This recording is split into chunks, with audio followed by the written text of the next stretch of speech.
Hi there, my name is Carlita. I'm a British IELTS teacher from London, England, and I've been teaching IELTS exam preparation for 7 years. My background is also as an environmental journalist and project developer. So I teach IELTS at the moment pretty much full time. You can find me on various sites, but I have my own website, IELTSSpeaking.com, and you can contact me at the links below. So today what I'm just going to share with you are some of my top tips, and hopefully this will help you prepare for your IELTS exam more easily. So I'm going to go through my tips and advice that I send to my students for free. So the first thing that we need to look at in order to do well in IELTS is the IELTS band description, which is the exam sheet that the examiners use. And in my IELTS classes, that's what I base all my work on. And the top tips I teach you are taken from the information that I've understood from the IELTS examiners and the criteria that you need to fulfill. So firstly, in the IELTS speaking band description, it mentions you need to know collocations and use a wide range of discourse markers and learn idioms skillfully. So the following examples I'm going to go over with you today are some of the things that I teach my students. Secondly, I'm going to share some tips on answering the questions using discourse markers and why discourse markers are so important in the IELTS exam. So one of the things that IELTS examiners are looking for are discourse markers, and if you can use them skillfully, how many you can use, and are you using a large variety of discourse markers in your speaking and in your writing. If you're just using and also in your speaking, you won't get such a good mark. But if you use discourse markers such as firstly, secondly, moreover, and furthermore, and finally, or all in all, or overall, you'll get a better mark. So always in your IELTS exam, part 1, part 2, and 3, make sure you give a reason, always offer an example, and give details if you can. So as I said, how to structure your part 2 answer for your part 2 monologue. It's called a monologue because you are the only one speaking for a few minutes.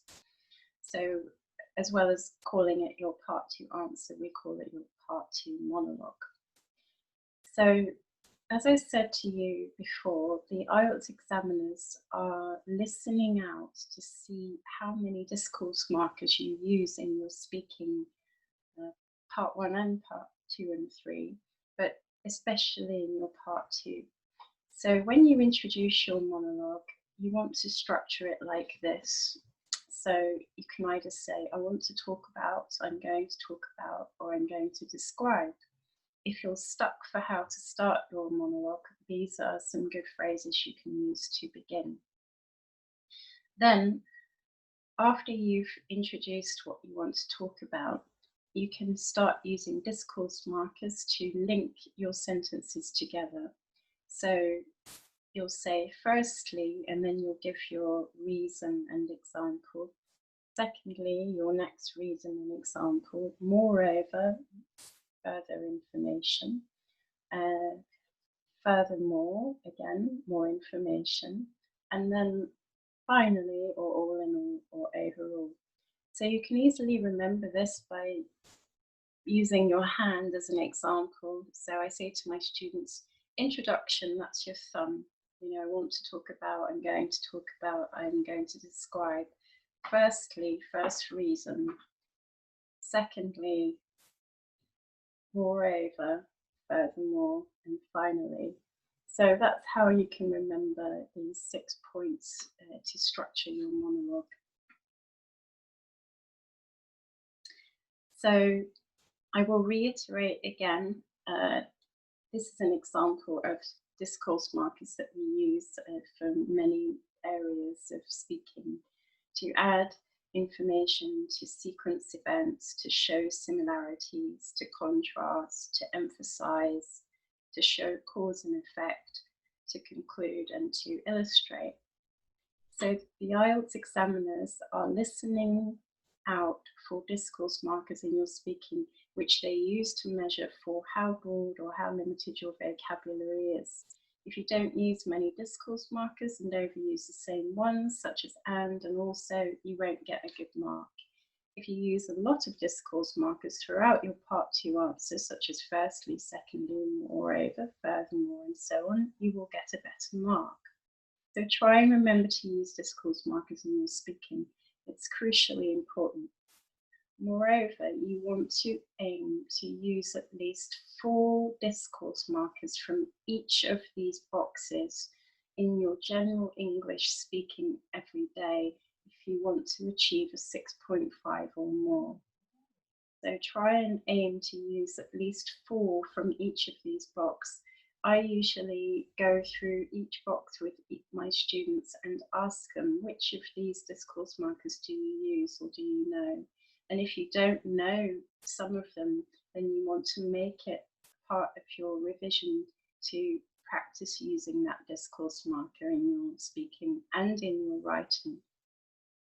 So everything I say about your discourse markers in terms of how to apply them in your IELTS speaking test, you can also use this information that I've shared with you, not just for your speaking, but for your writing. It's crucially important you apply the same method to your writing as well as your speaking.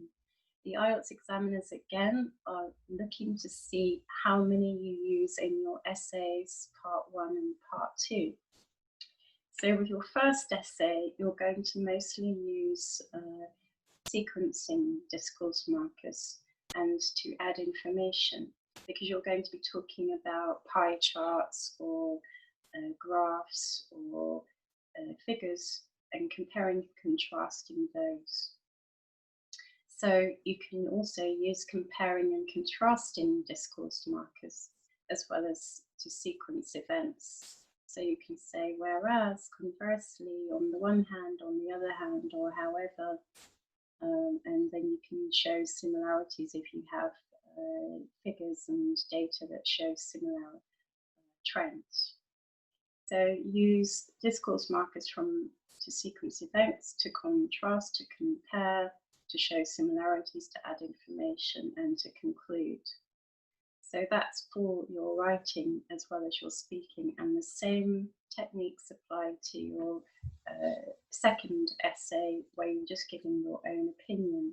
You want to try and add as many discourse markers to structure your essay and give it a good structure and clarity. So everything I teach you regarding the discourse markers applies both to speaking and writing. I will teach you some more tips on discourse markers and where to use them throughout the speaking test in my classes. Another useful tool for your IELTS is the template answer phrases. These phrases are really useful to try and link your sentences together. So as well as using discourse markers, you have some more phrases here, such as another reason why, what's more, it happened at, it took place, or it's near. So if you're talking about an event or a place that you go to, you can use those background phrases. Then you've got reasons. That's because the reason I say that, and after all, listing also, besides that, what's more importantly, but what's more important is there's also the fact that giving examples, for example, take, for example, for instance, and if, say. Showing a contrast. On the one hand, whereas, however, meanwhile, in contrast, returning to a previous idea anyway, but still, what I want to say is that if you're clarifying, you want to say, what I want to say is that. So these are just some examples of template answers. You can do some more research regarding template answers on the internet, or ask me about them. I have a number of template answers for writing and speaking. These are ways to learn phrases that help you if you feel like you've got stuck or you have a mind blank or a memory blank. Template answers help you to fill in the gaps and link what you want to say together. And then also with discourse markers and template answers, you can just focus on learning key words for your IELTS practice. And keywords are important, especially if you're learning collocations. So getting to know collocations. At IELTS level, you need to know a lot of advanced collocations. Collocations are words that occur more frequently with other words in phrases. And we need to know how to use collocations to be able to be specific in speech, to provide more details, to be able to paraphrase and sound like a native speaker. There are about 150,000 collocations, and you will learn a small portion of these to improve your speaking skills at IELTS level. And you'll notice that once you know more collocations, not only can you speak in more detail, but your speech will improve for the better. So there's some links to collocations here, and I also recommend some very good collocation dictionaries that are free to use online. I really like the linguatools.de /collocation in. This one is a German collocation dictionary. It was designed by a German, but it's in English, and it's one of the best that I've found on the internet. The next one is www.freecollocation.com. Both of these are quite useful if you use a combination of the two to find the collocations you're looking for in different IELTS topics. It really helps you to build up your knowledge of collocations. You'll see here some examples of simple collocations. Break a habit, break a leg, catch a ball, catch a thief, catch someone's attention, pay a fine, pay someone a compliment, keep a secret, keep an appointment, keep in touch. So, how to build your vocabulary? Well, this is also very linked to collocations. One of the reasons why it's really good to learn collocations is because you're building a vocabulary, learning words and phrases. So, as I said, one of the things to do as part of your research is use these two dictionaries here. LinguaTools, if we go to LinguaTools, we can look for some collocations. So here's some previous collocations that I've typed in keywords for. So if we look at collocations on sun or sunny, let's have a look and see what comes up. You've got sunny day, and you've got lots of sentences with these examples: sunny morning, sunny afternoon, sunny skies, sunny weather. Just type in sun. The sun is shining, the sun goes down, rays of sun, sun sank. So let's have a look at the other one, freecollocation.com. Okay, if we type in sun here, we've got a lot more. This one is more concise, there's a lot more detail. So to look at the adjectives that go with the sun, collocations. So we've got blood red sun, bright sun, brilliant sun, golden sun, rising sun, setting sun, so many more here for adjectives. And then you've got verbs with the sun, blot out the sun, obliterate the sun, the clouds darken, obliterating the sun. The sun comes up, the sun climbs, the sun rises. The sun climbed higher in the sky. And then you've got so many more here with sun and nouns, sun god, sun worshipper. A sun worshipper is another word for somebody who likes to sunbathe, for example. That's, you know, sitting on the beach in the sun. So you've got lots and lots of different examples here for the word sun. Let's type in the word historic. Haven't got anything there, that's unusual. History. Okay, history. We've got contemporary history, early history, recent history. And we've got steeped in history with the verbs, go down in history, make history, go back in history. There's so many collocations on history. Let's have a look at this one, see what it brings up for these history collocations. So let's do historic. That's why I use 2 or 3, because you've got different searches. So this one has brought up a lot on historic. We've got historic buildings, historic district, historic houses, historic churches, historic landmarks. This is one of the ones that I use in my examples. The oldest locations are known to be historic landmarks, historic countries, historic monuments. No, historic monuments are not the same as historic landmarks. Historic monuments are usually sculptures or some type of symbol that has been put up in memory of an event or someone. But you can say a historic monument is also a historic landmark, so that's why there's a confusion. But a historic landmark itself is a place that is either a building or a monument, and it's a mark on the land. You can also use landmark with a geographical landmark. A geographical landmark is a natural landmark like a mountain or a lake or a forest. So these are just some very useful collocations that you can use when you're talking about history. And again, as I said, I like the lingual tools with the collocation dictionary because they give you thousands of collocations. If you type in history,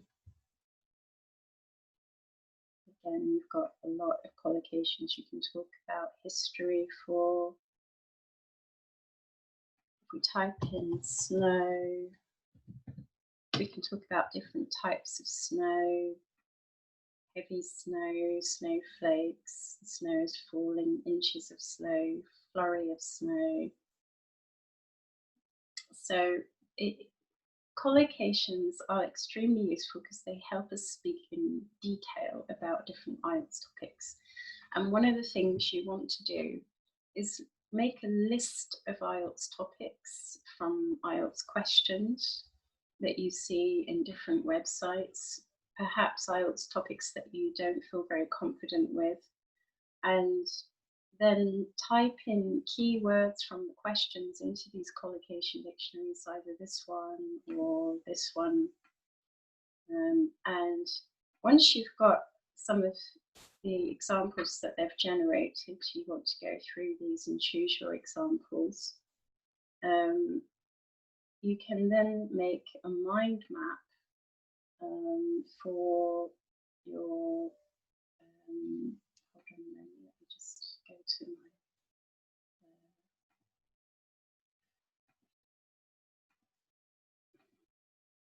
show you an example of a mind map.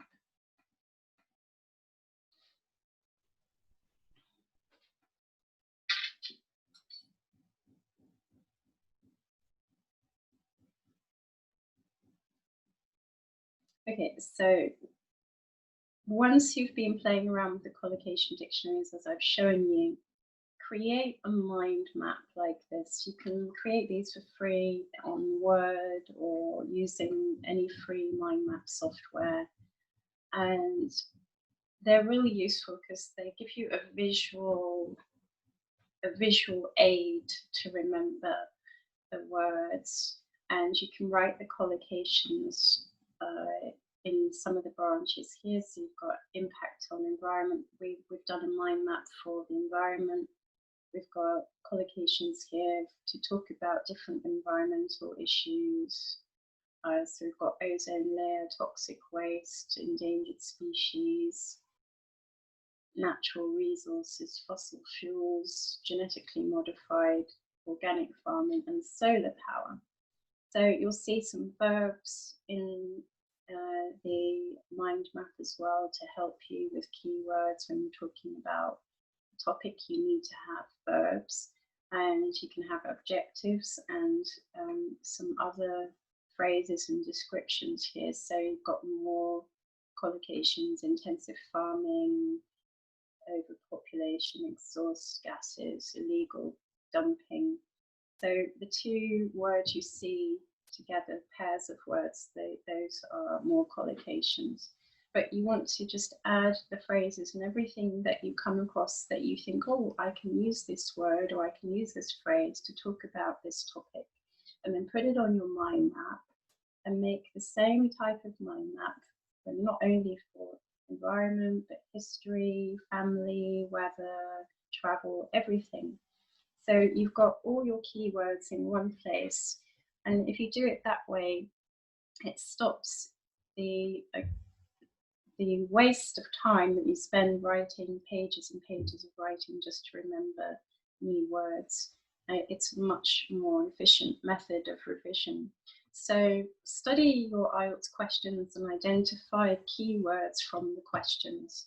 Type the keywords into the English collocation dictionaries. Record the collocations that have come out, that have been generated. So record those and then put them in your mind map. So record the collocations from the dictionaries, put them in your mind map, and then revise them. So go back to the mind map you've created. Save it on your phone.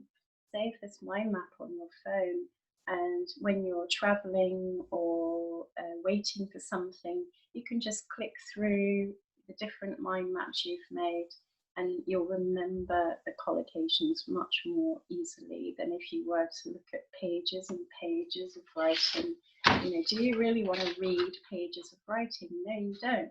It's much easier to look at a visual aid, and it's a fun way of helping you to remember these words by building the mind maps using different colors. You can also put symbols next to the words to help you remember. So this is a very good technique to use, and you can look at the collocation mind maps when you're doing different things throughout the day. You don't have to read anything, you just look and you'll start remembering them. So as I said earlier, we looked at some history collocations using the collocation dictionaries, and from those I have some history collocations here. We've got cultural heritage, historic landmark, chapter of history, contemporary history, period of history, and lay the foundations of history. Cultural heritage, that means anything from different versions of your language. You might have older versions of your language, or it might mean the art, the traditional art, like, for example, Chinese calligraphy is part of your cultural heritage. Traditional music, so ancient musical instruments and old music, traditional dress, wearing specific types of clothes that are very traditional, celebrating special festival that is a part of tradition. Those are all part of your cultural heritage and identity. cultural identity is also another collocation linked to cultural heritage. A historic landmark, I've already explained. A landmark is a mark on the land, and it can be a building, or it can be a monument, or it can be a geographical landmark, such as mountains and forests or a lake. A chapter of history is the same as period of history. These two are just synonyms in collocations. You can use either of them to talk about your favourite period in history or chapter of history, which is a very common IELTS question. Contemporary history means modern history, history over the last 200 years. So you can go back a couple of hundred of years and you can talk about contemporary history. We often refer to our ancestors, the people who lived before us, who laid the foundations of history. That means the basics of all the knowledge and skills and tools that we have today in civilization. So, these are some useful history collocations, and you can create lists of collocations, as I said before, either in a mind map or make a little collocation book. For the different IELTS topics, you can put your collocations in a special little book as well, so that you can remember. Whatever is easier for you is worth doing. So these are just some of the tips and advice that I give you, along with some idioms and many different tips for my IELTS classes. So just try and remember some of these, and you will definitely improve your score in IELTS. And you can find me on the internet through Hack IELTS Speaking Weebly site, or just hackieltsspeaking.com. Here you can book some classes. My classes start from just €12 for 30 minutes. I have one of the most economical price offerings on the internet regarding IELTS. I'm not from a big school. I'm not trying to monopolize or make a fortune out of IELTS students. I'm just asking for students to pay for my time and knowledge. So a class starts at about €12.50. That's 100 RMB, Ravini, €25 for 1 hour, or €50 for 2-hour class. And this also includes coaching, not just with the speaking, but your IELTS writing preparation as well. I help you with your IELTS writing. All of that can be done through email, and I will give you feedback for your writing and the score. So, as well as learning top tips and advice from me, you get extra support outside of the classroom. You'll work with a British IELTS teacher. I've got 7 years of experience in coaching students. As a full-time teacher, I'm available weekends, as well as Monday to Friday evenings and daytime. And I genuinely care about my students' progress. In our classes, we record the class, which you can either listen to and review via video or via MP3, so you can go back to the class after we've done the class and record and review the recording. So I also give you feedback on your strengths and your weaknesses during the IELTS evaluation, and I tell you how to improve upon those weaknesses. And I provide important details and tips on some of the things that many teachers tend to forget to teach their students, or they overlook because they're not paying attention to the speaking band description, which is very important. So I hope that you found some of the tips I shared with you today useful. Please do contact me at hackieltsspeaking@gmail.com, or at my website, hackieltsspeakingweeblysite.com, or www.hackieltsspeaking.com. My name is Carlita, and I look forward to hearing from you. Thank you very much.